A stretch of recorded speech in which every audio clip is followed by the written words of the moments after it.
You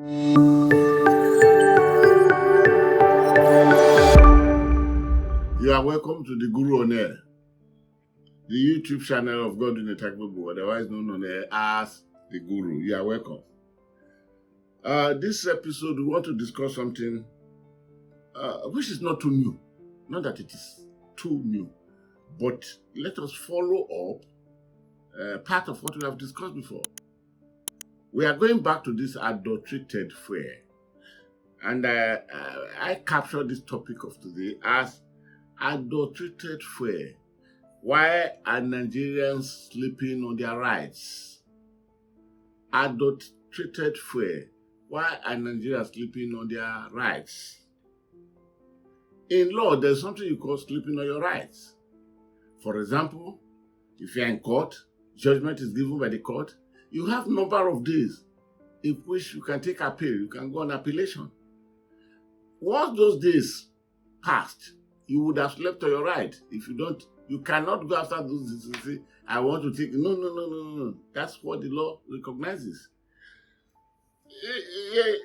Adulterated fuel, it gave Nigeria concern because one, it exposed Nigeria to greater ridicule at the international community of the world. Some people call it adulterated fuel. Some people call it contaminated fuel. Some people call it toxic fuel. Some people call it dirty fuel. Some people call it killer fuel. Let us critically look at the matter once again, proper evaluation or a proper interrogation of the matter further. I know a few things. Then we can now ask the question rightfully. Why are Nigerians sleeping on their rights? Which is their right here? And what have they done that tantamount to them sleeping on their rights? These are what we must examine today. So let us flow.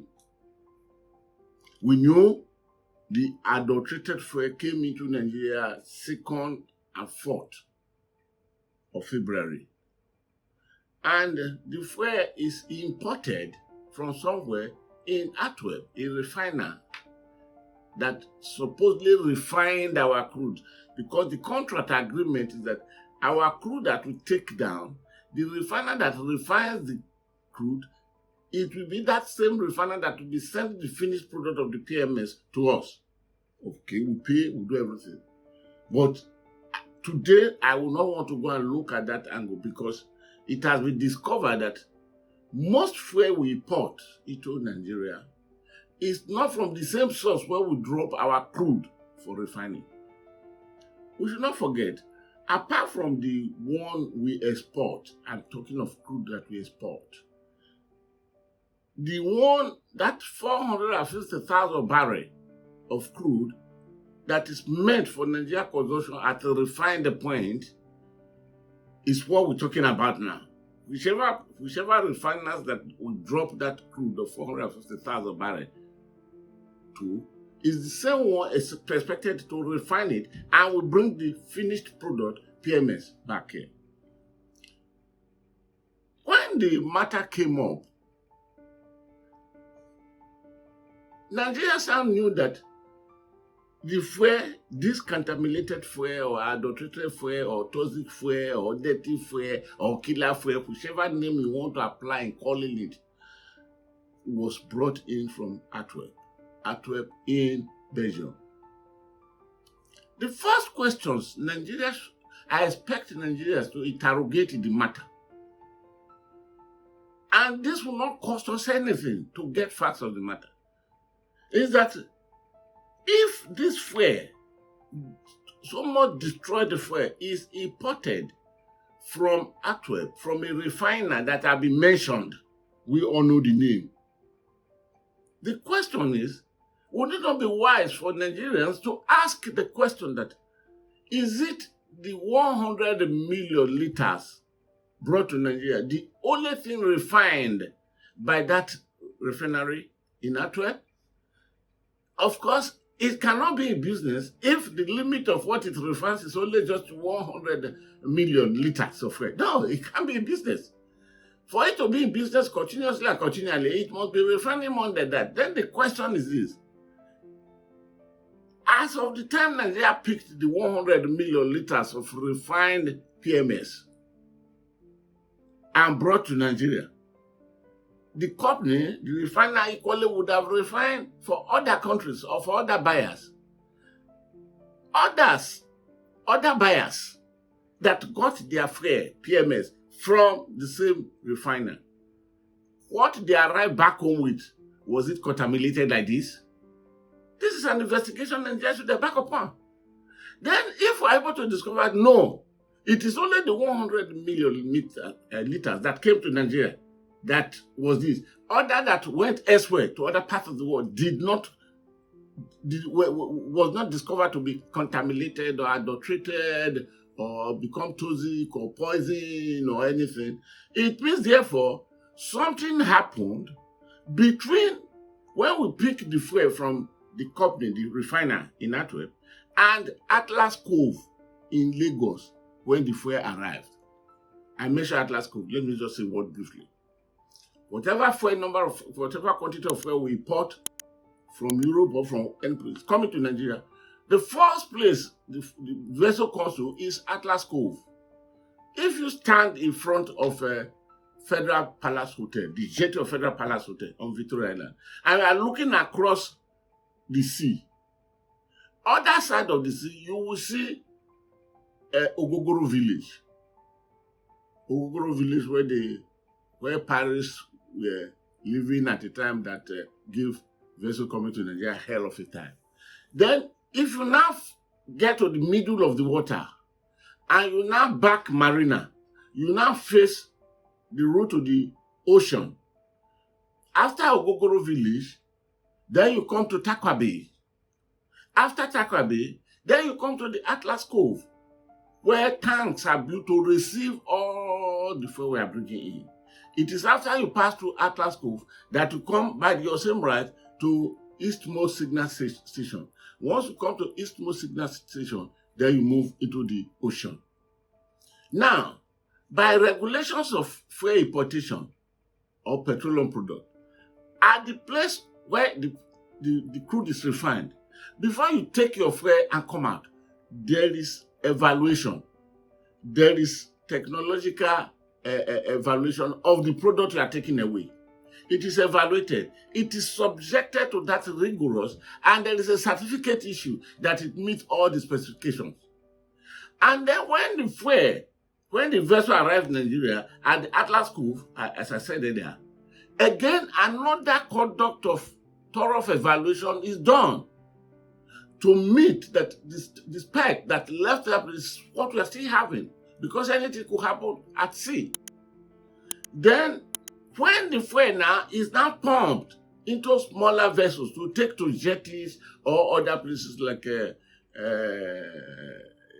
one in Shagam, the one in Ore, and many other places, when the fuel gets to those places, again, the rules and regulations operating in this industry stipulates also evaluation, technological evaluation. Now, if Nigeria had asked the question that other fuel that left that company in that way arrived their destinations intact, according to spec, it means something went wrong. It means somebody did one nasty business in between Atlas Cove and here. That's number one. Number two, we now know Duke Oil imported this fuel for us. And we had elaborated it, backed it up with documents in the past episode, that Duke Oil is 100% subsidiary of the Nigerian National Petroleum Corporation. Incorporated in Panama as an offshore company in 1989. And we have been able to prove it. The Guru have been able to bring all the documents to support that. The 13 names of directors and officers named and registered in Panama in 1989, there is a name that is conspicuously outstanding. And that name occupied number 5 and number 6 of list of directors and officers. And the name is Mele Kolo Yari. It is a difference in if the question is asked, hold on a little, the guru. Could this Mele Kolo Yari be the same Mele Kolo Yari who is now the group managing director of the NNPC? Well, it is left for us to interrogate the matter further by getting the exact person. Because as of 1989, Mele Kolo Yari was still a student, studied geology in University of Maiduguri. And he graduated. He came to work with NNPC in 1991. That is almost 3 years after the incorporation of this company, Dukoye. And could it be that good work, good in quote now, that he did for Nigeria? Please, you understand this matter better if you know the historical background of those companies registered as office. They are what the Pandora Papers talk about. So I don't have time in this episode to go into that. But it will be accepted that, he did a good job. Again, let the good here be in quote for Nigeria. That reserve a place of employment for him in NNPC in the future. And he got this place in 1991 when he joined the Department of Geology of NNPC, where he started growing. It means again, it can be comfortably concluded in acceptance also that, the good work, good in quote again, he did for Nigeria by registering this as offshore, preserved him all through these past years to emerge as group managing director of NNPC. He mentioned the companies that brought the oil. Most of them have denied it. Now we know it's Dukoye. And Dukoye is a subsidiary of the NNPC. Then why don't we now hold the group managing director of NNPC, responsible? In corporate matters, we hold NNPC responsible. Because NNPC belongs to the federal government of Nigeria and the people of Nigeria. Then we have again a minister of petroleum resources, who in the Nigeria case and the case where is President Muhammadu Buhari. I am not saying that President Muhammadu Buhari is the first president of Nigeria or head of state that will hold on to the office of the portfolio of petroleum resources ministry. No. He inherited this from his bosses, Obasanjo, all of them. It was Goodluck Jonathan only that appointed a minister.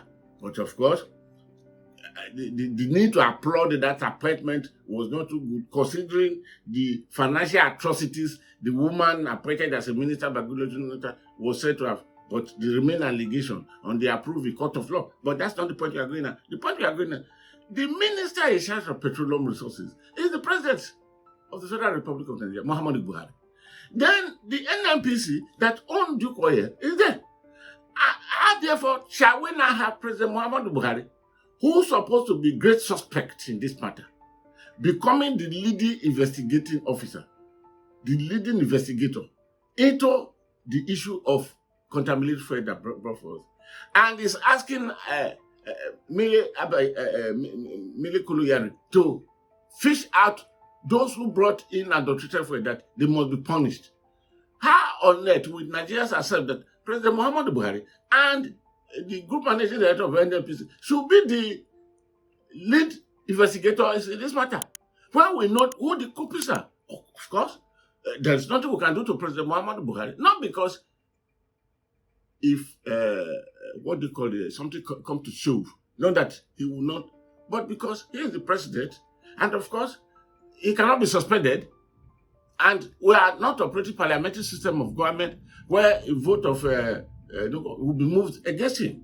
So we are presidential system of government, and only two things in the presidential system of government that can remove the president: your PVC on the day of general election, if you want to recontest.